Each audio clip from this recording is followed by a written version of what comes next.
Happy Friday, everyone. This is episode 24 of the Wild Nutrition Podcast, and I'm your host, Chris Heskett. This is another Unapologetic Friday.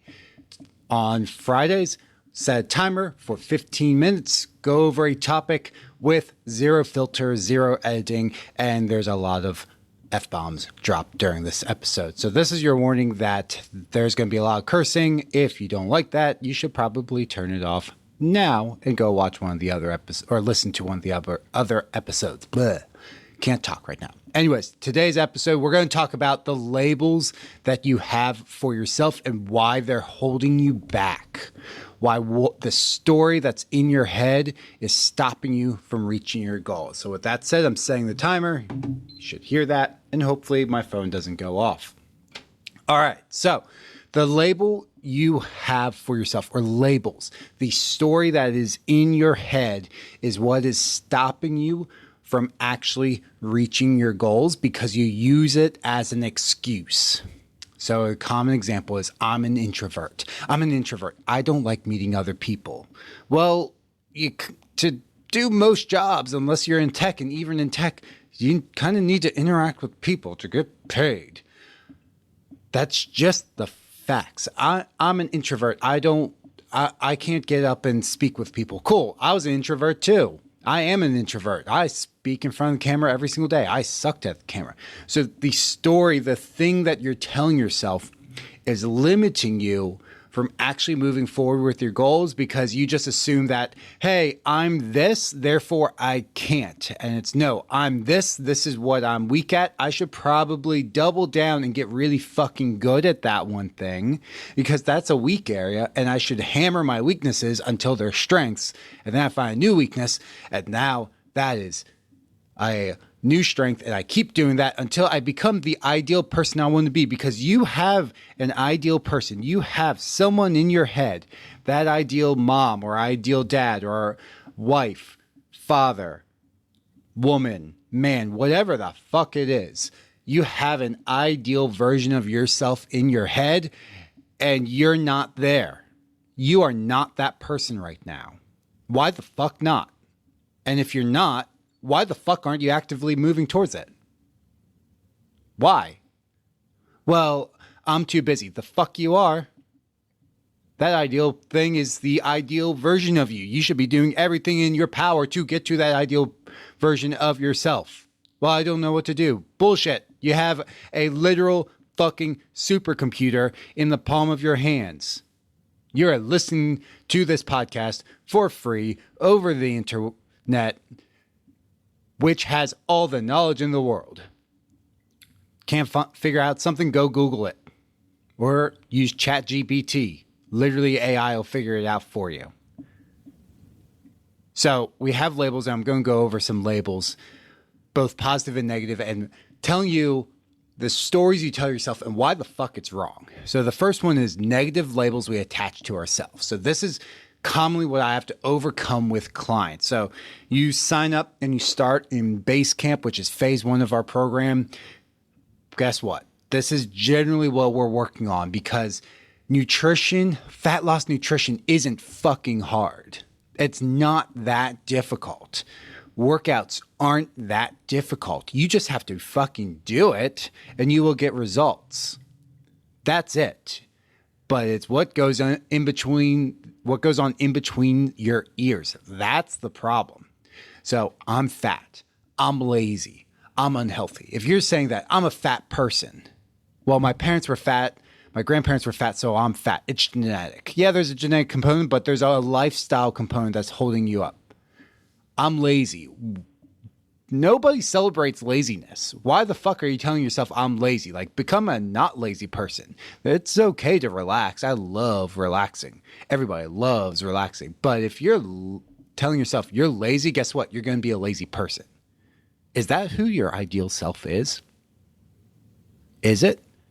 Because if it is, like, great, continue being lazy. But if your ideal self, that ideal person in your head, is not a fat, lazy, unhealthy person, then why aren't you moving? Because you're leaving everything on the table. You're doing a disservice to yourself.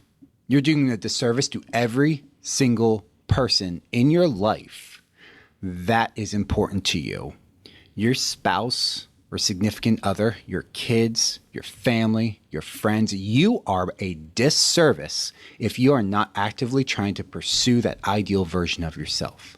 And I'm not saying you have to be ripped. I'm not saying you have to be able to be a Cameron Haynes or a Jocko Willink and run marathons every single day. I'm not saying that, but you should prioritize your health. You should be a fit and healthy person who is actively pursuing their goals and striving to be better and create a better world. But if you're just going to say that I'm fat, I'm lazy, well, that's a disservice. You are labeling yourself when it's not true. You can become something else. You say this because you think this is it and it's an excuse. I'm this way, therefore I can't change. Bull fucking shit. I've seen so many people change from I'm a fat person to I might not be shredded, but I am fit, I am capable, and I'm a badass mom. That's a big mindset shift. They might not have a six-pack. They might not even be at their ideal body weight, not have their ideal body composition, but they're fit in shape, they're confident. I've seen so many people get new careers, finally get out of that job that they hated, get new careers, find a career they love, or get out of abusive relationships because they started working out and started taking care of themselves and finally started moving towards that ideal self that they have that has confidence. Because if you are saying I'm fat, I'm lazy, I'm unhealthy, then you're not a confident person. Why do you want to go through life not having confidence? That is a terrible way to go through life. And I know because I was a person who didn't have confidence. I have really shitty self-confidence in myself. I really do. But I do not tell myself I have shitty self-confidence. I'm an introvert. I run a company where I have to be an extrovert. I have bad self-confidence. Guess what? I can't let that hold me back. So you know what I do? I work on that shit. You think an introvert's going to start a podcast and be in front of a camera every single day? Probably not. Guess what I do every single day? I'm in front of a fucking camera. I used to tell myself I'm bad in front of camera. Guess what? I just had to get in front of camera more and watch myself and get better. Always striving to get better. So remove these negative labels. Start transitioning to what I want to become this person. What does this person tell themselves? What are the labels that this person has? Guess what? That's going to be you. If this is you, I'm a fit person. I'm a healthy person. Transition that. Start telling yourself that. And then you're going to do the things that a fit person would do. A fit person, I don't feel like working out. Guess what? What does a fit person do? Hey, well, I don't feel like working out, so I'm still going to go to the gym. I'm just going to do an easy workout today. Instead of I'm a lazy fat person, I'm just going to skip the gym today. There's a big difference there. Because that person who skips the gym, later on, you're going to feel guilt. Like, fuck, I really should have. Then you're going to beat yourself up versus that other person. Like, go to the gym. Okay, I feel a lot better. Great. I check that off. And then the next day you're like, okay, I got my workout in. Today I feel a lot better. And then the other person's like beating yourself up like, I should have gotten to the gym. I have to go extra hard, and you put extra pressure on yourself. And that's probably something you don't need in your life is extra pressure on yourself. So you try to go to the gym, but then you put up this mental barrier for a self-fulfilling prophecy because you're a fat, lazy person. So you don't go to the gym again, and then you continue cycling down. And you see the difference in the stories.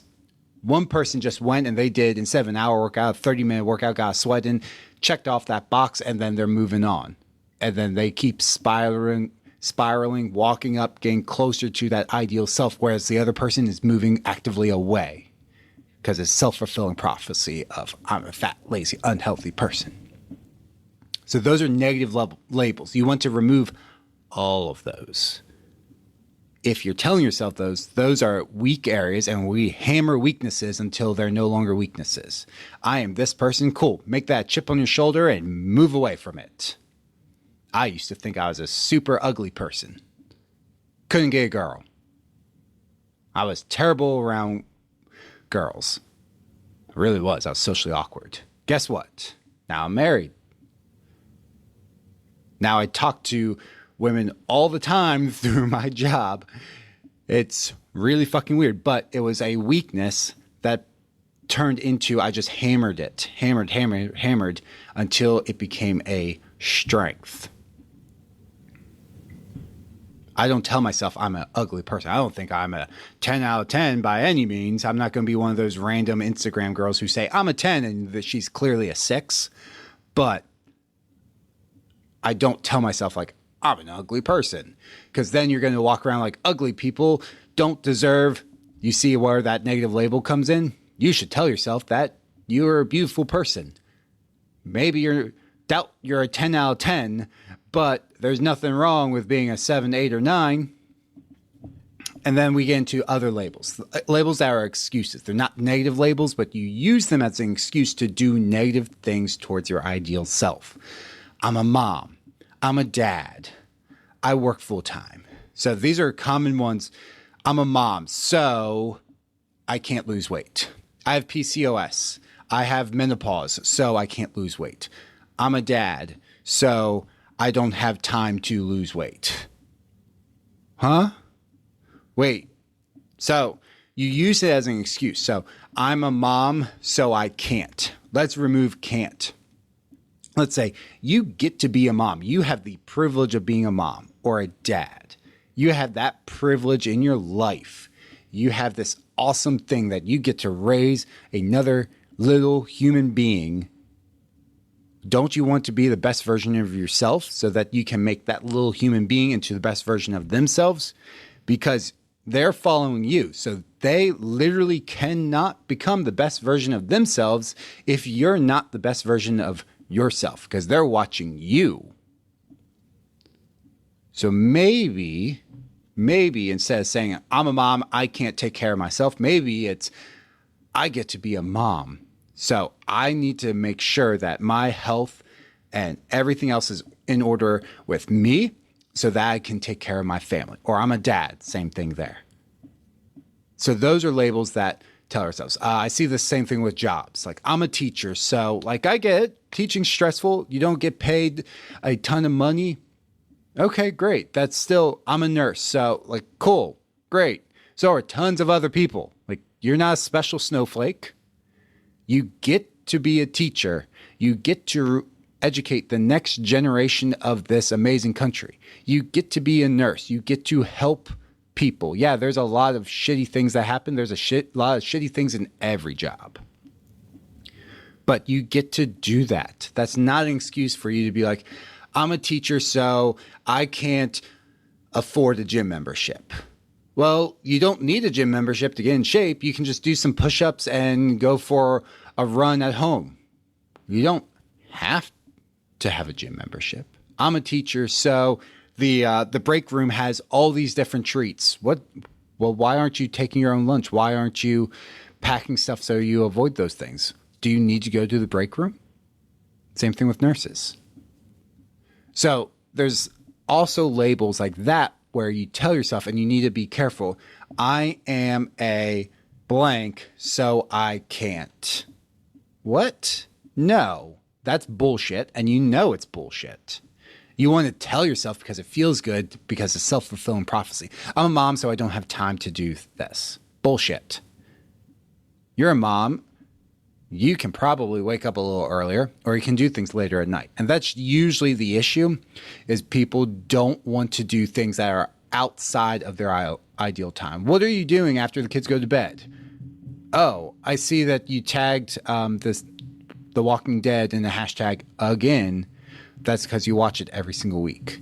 Oh, I see that you are woke up at 9 a.m. And this is where I would see, it's a funny thing when you work in the gym and you see who gets the best results. And you want to know who gets the best results? The people who are early morning and the people who are like 5:30 p.m. pass. Those were the people who got the best results because they had to have all their shit in order. And generally, the 5:30 a.m. crew, more often than not, got the best results, but also the late night crew also got the best results because they were doing things that were uncomfortable, but it was the only time they could do it. It wasn't out of convenience. The 9 a.m. crew, generally, as a whole, I'm not saying individuals, but as a whole, got shit results. So working with that midday crew, the lunch crew, the people who came on their lunch break, 12 o'clock crew, they got great results. But the 9 a.m., which was a lot of stay-at-home moms, and yes, I understand this, being a stay-at-home mom isn't easy, but you did things at convenience because a lot of them would wake up at 8 or even like 8:30, roll out of bed, get to the gym, a lot of times late, never early, a lot of times late. It was a fucking struggle because then you'd come in and we'd have to explain everything. After explaining it to everyone who got there on time, we'd have to take time to explain it to you. And then you would go out to brunch later on with your friends. It's like there was no structure. There was everything was out of convenience. If they had things come up in their schedule, they would not go to the 5:30 a.m. class. Like, hey, we have 5:30 a.m. Hey, we have 6:30 or 7:30 p.m. No, that's too early or too late for me. I can't do that. Like, cool. Well, those classes are full, so there's a lot of people who do, so you're just making an excuse. So it's a funny thing where people who have these preconceived notions that only when it's convenient will I do things. Like if you really want it, you'll make it work. You'll wake up earlier, you do it later at night. I want to spend time with my daughter when she gets home. So I work all day and then I'll work out after she goes to bed at night. I will be switching and I'm going to hate it, but I already told myself I'm going to do it and I will. I'm going to be switching to early morning workouts because that's going to be come summer when I'm going to have the best chance to work out because I'm going to want to spend the evening with my daughter outside until she goes to bed, and then probably with my wife outside. So when am I going to work out? I work out at 8:30 p.m. right now, or sometimes 9. I'm going to switch that to early morning, which means I have to get to bed earlier. Do I want to do it? Nope. Do I have to do it? Absolutely. Have to do it. It's not negotiable. Sometimes you have to make things not negotiable. And then the last label, we are already out of time, so we're going to do one more label. It's the I should know how to do things, so I just have to do it. Like, congratulations. You should know how to do it, but you're not doing it. So maybe you don't fucking know how to do it. I know how to lose weight. I know my body. Do you have education in physiology, biochemistry? Just regular chemistry, biology, any nutrition science background, any actual exercise physiology training, any? Oh, then you don't know. Sorry. Yes, maybe your experiences are educational, but you don't know how the body actually works. And if you've done shitty programs that don't teach you how it works, they don't teach you exercise programming. Do you know how to write a workout? Actually write a workout for the results you're getting for a year. Can you write that out and show me how you're going to get the specific results and specific adaptations in the body without overtraining, without undertraining for an entire year? Can you do it? Unless you have training, no. You can probably write a general plan, but if we're chasing specific adaptations, strength, muscle, we're trying to burn body fat, what are you doing? Build endurance. How are you going to do it? How do you build up? What's the progression week to week, month to month? What's your macro cycle? Do you know those things? Oh, you don't? Then you don't fucking know how to do it. I wouldn't tell an electrician how to do their job. You've been dieting for X amount of years? Cool. Did you learn how the body actually loses weight? No. Then you don't fucking know. So this is where I should know how to do it. Well, you don't. I spent all this money on diet programs, so I should know how to do it. Well, you don't. You don't fucking know. So Go fucking learn. You don't have time for that? Cool. Hire a coach. Hire someone who has that education to go and do it for you. You don't want to spend money? Then go fucking learn. There's your options. Destroy those labels and then either go learn or go hire a coach. Those are the only options. People try to argue here. There is no arguing. You can't argue. You're either spending time to learn or you're spending money on a coach. And I'm sorry if you spent money on a shitty coach in the past. That fucking happens. My wife wasted a ton of money trying to get her nursing degree on a shit college that ended up, I think they got discredited, whatever the thing is. They got basically like they can't do nursing programs anymore because they were a shit program. She wasted years and thousands of dollars of money on this program. That fucking happens. I had a coaching program that I wasn't happy with. Wasted thousands of dollars on that. That happens. That doesn't mean it doesn't work for you. It just means it was the wrong fucking program and you need to find a new one. So, you don't know what you don't know if you don't know how the human body works. You don't know the mechanisms of action. Then you can't necessarily diet yourself correctly if you haven't been successful up until this point.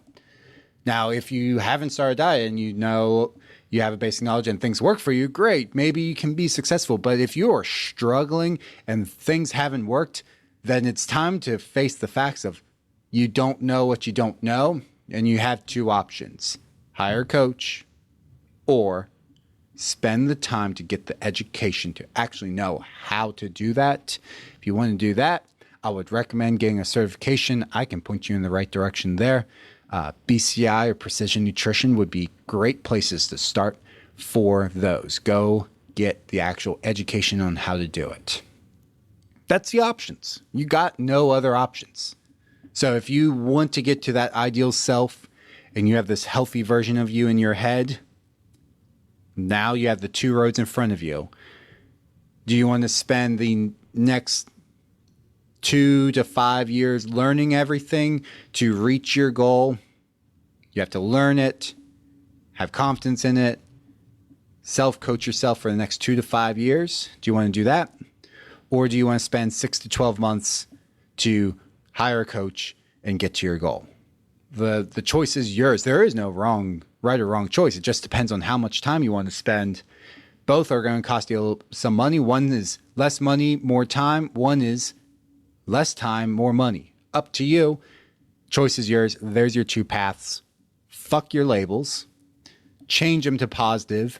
Change any labels you use as an excuse, as an opportunity. I'm a mom. I get to raise the next generation. I want them to have a better advantage of me. The only way for me to do that is to actually be that ideal self that I have. I want to be a super mom. Cool. Start now. If you're not healthy, you're not at your ideal self, you can't be super mom. There's a disconnect. You can't fucking be super mom. You can't be super dad because you're not your ideal self. And only at your ideal self will you be able to do that. And that doesn't mean there's this switch that goes off. Your kids will see you trying to improve and they're going to mimic you. How the fuck you think I got into coaching? I saw my parents trying to improve their health. Then I got into it. And here I am trying to help thousands of people change their lives for the better. Start with my parents. So if you are that person and you, not to say your kids are going to become coaches, but they're going to watch you. And then they're not going to have to deal with that negative self-talk you deal with. They're not going to have to deal with that low self-confidence. They're not going to have to deal with all those things that you have dealt with because you showed them you don't have to. Because they're going to grow up and know that as an adult, these are the things you have to do to take care of yourself. And they're going to grow up like that. So, that's it today, guys. Happy fucking Friday. Enjoy your weekend. Go kill out there. If you need me to email you anything about certifications for nutrition or training, reply back, Chris at protect-and unfiltered-provide.com. Yes, it's the old company name. I need to change that at some point. Or you can click one of the links down below to apply for our transformation or pinnacle programs. If you're like, nope, I just need to sign up now and get started with coaching.